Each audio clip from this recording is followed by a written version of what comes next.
No buzz. A Just Bees book club. We got it. We got maybe one of the best books I've read this year so far. Times Square Red, Times Square Blue by Samuel R. Delany. Originally came out in 1999. This is they reprinted it for the 20th anniversary in 2019, which is very funny because I think I read Babel 17 years and years and years and years ago, but I don't really remember it. Um, so the only Delany that I really remember reading is in 2019 in December. I read Stars in Our Pocket Like Grains of Sand, Stars in My Pocket Like Grains of Sand, for the Spectology podcast, actually, which was a lovely discussion. I didn't read it in December, sorry. I read like the beginning in like October or something, and I took a break because the opening of that book is fucking rough. And then I ended up finishing it in December, and we had a conversation about it. You still probably find that on a podcast app. Spectology, great podcast. Yeah, miss it. Had a lot of fun being on there, or being on there twice for the regular episodes, and then running some author series when it was still going. But point being, so that right around that time would have been late 2019. Would have been when I was like particularly looking for Times Square Red, Times Square Blue. Maybe early 2020. Which is the year this came out, this reprint. And I remember finding it was just completely out of print, and I couldn't find it anywhere, and it was like back ordered at all of the places that I could. Um, all of the places. The place that I worked, their distributor did not have access to it, and I was just like, damn, I really want to read this book. It sounds really cool. I think we even talk about that in the episode on Stars in My Pocket. And I just recently found it again. And I had like kind of consigned it to being like, well, maybe it'll come through eventually and it'll be like a weird old copy and I'll have to pay a bunch of money for it. But no, this affordable little guy. Yeah, I mean, when I give a long like intro like that, that means I'm really excited about this book. Um, it it consists of two essays. The first one is Times Square Blue, which I'm flipping through. Runs about two, almost there. Yeah, it runs about, it looks like 108 pages in this edition. And then part two is 321 Contact, or Times Square Red, which goes the rest of the way. It's about the same, a little less. Um, and they're both essays sort of driven by a desire to talk about the gentrification of New York, and specifically pushing out of, with Times Square Blue especially, they pushing out of the sort of gay porn theaters, or just the porn theaters in general, in which gay men cruised from like the 70s to the 90s, almost 2000s, in Times Square specifically. Um, and then Times Square Red is a more theoretical argument. It opens with like theses sort of things. It has them throughout, and it's got this like, you kind of see that those weird little insets. They're like sidebars rather than footnotes, some of which take up multiple pages. Um, and it has three sort of thesis statements that it works through, rather than Times Square Blue, which is a much more sort of personal history of the area.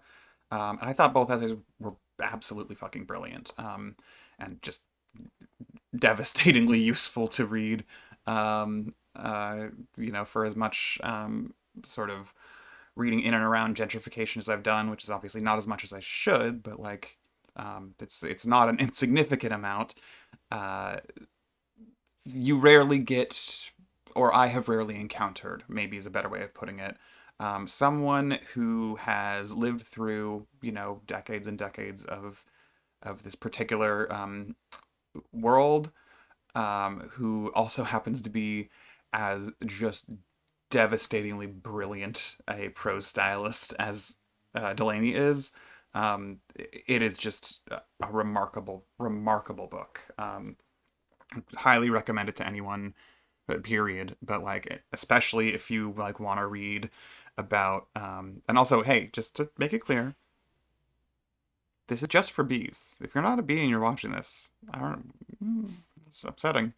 Anyway, to finish my point, I recommend it to anyone, but especially if, like me, you're deeply interested in seeing someone engage with gentrification in a way that never loses sight of the sort of material forces behind it.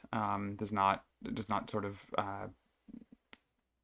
end up dabbling in anything but being like, here is like here is the importance of development in here, and developers and zoning boards and shit like that, in a way that, like, a lot of first person accounts of gentrification just simply lose that. They just lose it. They just don't know what to do with it, and so they don't include it in their narrative. They just talk about, here's the things that have been lost, or here are some narratives of people who've been displaced, in a sort of passive voice.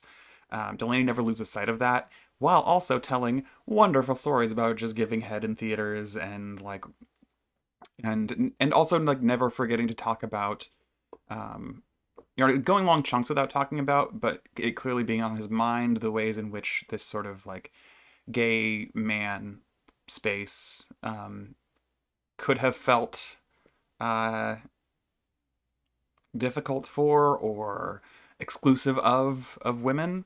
And he addresses that throughout. It just like, I I'm sure there are, but like in my reading of this, I couldn't come up with a criticism. I was just like, just blown away at every turn. Just like so happy to be reading this. And as you can see from this channel, I'm not in a big nonfiction phase of my life right now. I do vacillate sometimes, but like, just such just such a fucking joy to have read this book. Like, honestly, I can't highly recommend it enough. Just some like anecdotes that come to the top of mind. It's been a couple weeks since I finished this, and I've got another 4 books backlogged here still. So I've read 4 things since then. Um, but like, yeah, for instance, there's a story about Delany bringing a female friend to one of these theaters, and sort of they just sort of like wander around at the beginning, and he asks her like, so how many people in the orchestra pit did you see fucking? And she's like, there wasn't anyone fucking in there. And he's like, okay, lady.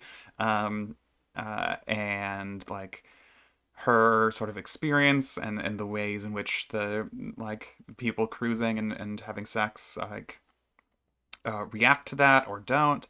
There's like really touching small portraits of people hustling on the street. There's one particular long story that like involves a dude who is just going to the theater to jack off to the straight porn that they're playing, because most of these theaters play straight porn, but who's like totally amenable to people watching, and like the multiple times when um, like he'll like brag about the fact that a dude behind him comes at the same time as him every single time. Um, there's like devastating small stories of like somebody who like jerks off to the point where his dick is like leather basically, and has some other issues, and it just feels like, not a comprehensive review of the porn theaters from the 70s to 90s, specifically in Times Square Blue, but just like a really important, well theorized uh, piece of sort of autobiographical polemic. And I just ah um a really special book. And sort of to like give the high level as I understand it of Times Square Red, um Delany sets up a sort of dichotomy of ways of engaging with other people, between contact, and networking. So for networking, he's talking about, his main example is like going to writers' conferences. And for contact, his main example is things like going to the porn theater, or just a park, or any sort of thing that in sort of the bigger argument he's making is that, for a democracy, and this is where Delany's and my politics are probably slightly different. I mean, at one point he explicitly says he's a Marxian and not a Marxist, because he talks about like the influence of or the going back and forth, or yeah. I think the point he's making there is that he thinks that the superstructure can inflect the base rather than the base just exclusively informing the superstructure, which is an argument I've not the scholarship to engage with, but he says that to say that he's a Marxian and not a Marxist, a delineation that I think died sometime in the 90s and 2000s, but who do I know? I'm not involved in those internecine arguments at this point in my life, really. But like his large thesis in Times Square Red is that like for a healthy functioning democracy, there needs to be capacity for cross class contact. And like in Times Square Blue, one of the things that he talks about repeatedly is like the ways in which he would like go to these theaters, give somebody head, and then be like, "Hey, yo, do you want a sandwich? Because like this is going good. I got a few bucks," and just would go out and get like a soda and a sandwich for somebody, and then continue hooking up with them. But like these often indigent folks or houseless folks that he like would not have encountered over the course of, say, for instance, an experience at a writers' conference where you're doing networking, where everyone is sort of in the same general class, or where there is interclass conflict. It is between, you know, the aspirational bourgeois and the bourgeois sort of deal. And so he lays out like 100-page argument for sort of why cities that produce possibility of contact or make contact even more accessible are just generally better places to be as a person living in a democracy, specifically, as he argues. There's a fun bit in there, I think it's in the Times Square Red, where he talks about the way that like, and this is like a deeply anecdotally argued point, but it's a great one anyway, that like he talks about the sort of the crime rate in New York City in the 90s, and then he contrasts it with this like particular small town that he was familiar with, or I think lived in briefly or taught in, where like there was a couple thousand people and there were like 3 murders in like a year. And he's like, if for every 2,000 people in New York City, 3 people got murdered, that would be like a 1,200% increase in crime or something like that. So like recontextualizing stuff like that, and then specifically talking about those 3 deaths, the 3 murders, which he explicitly says that he would be making the people of that town furious if they knew he called them murders, because at least 2 of them were like some out of towners whose car mysteriously fell off a cliff when they were just right outside of town. And so he's like, no, this is the thing, that there are, you know, mixed standards going on here on some level. Yeah, I'm not leading this all up into a particular point, other than to say, like, I think Times Square Red is a really interestingly argued piece. I think it is also full of really, again, like in Times Square Blue, it is full of really powerful and useful sort of anecdotes or moments of Delany's experience that help drill down on the realities of gentrification, not just in terms of like this demographic of people are leaving or whatever, because that's in there, but also how that is being achieved by developers, you know, getting bad enough PR that they go, ah, cool, I guess we'll wait 10 years. And he talks about that with Times Square specifically, like the shit that they did in the mid 90s to the early 2000s in New York. And obviously this is pre 9/11, or yeah, pre 9/11. So there's a looming issue, of course, or a powder keg, if that's not too crass of a metaphor, that will act as an accelerant for some of these forces, in terms of, you know, patriotism allowing for like even more heavy policing even after the reign of stop and frisk and stuff like that. Um, I've kind of distracted myself. Oh no! Can I recall my point?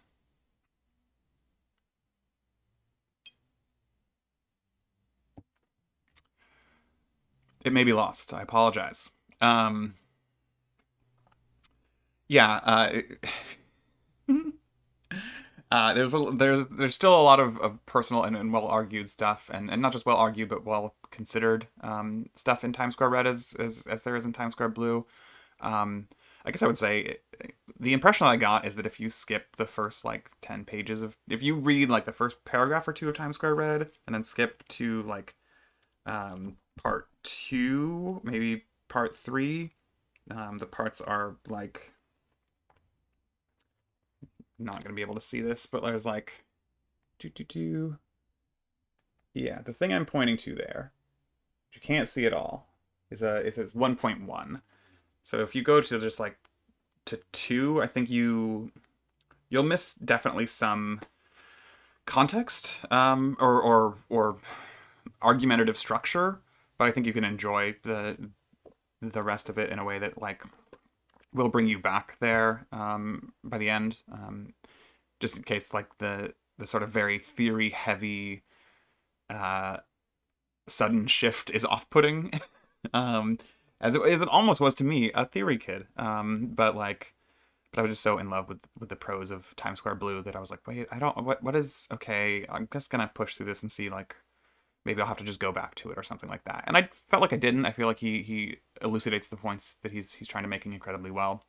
But I do think if you don't want to just push through that, I think skip to two and then skip to three. And if you're still like then maybe just reread Times Square Blue because it's like a perfect essay. um, and yeah, I can't say enough positive things about this. I could ramble all day about how wildly relevant it is as a person in the Bay Area. Just watching this shit happen. Um, to have this like direct address to 20 years ago, seeing the same thing. And I know there are other sources like I know that I haven't really looked through it a ton, but the counterpoints map of uh, the anti-eviction project, counterpoints anti-eviction project, I believe is that they have a book out that like is more specific to the Bay Area, that talks specifically about like where evictions have happened and stuff like that, and visualizes that. And there's like resources like that. There's stuff online that's all more directly relevant to where I am. And I, I feel like this book fucking gives me more access to that stuff or more personal investment in it, which isn't to say I'm not personally invested in it, obviously. But like, give context is the word I'm looking for. Thank you, B. You got there. Not access or fucking yeah, ew. It's a great piece of contextual information that like as all context does, both helps reframe what is happening and gives the possibility of, or rather that reframes it both in terms of allowing me to allowing the reader to think through things in a different way, but also to connect and disconnect certain things. Not the most articulate point. Delany would have made it much better. I think this book is really good, and I think people should read it. And I think that I'm now going to say thank you for not watching.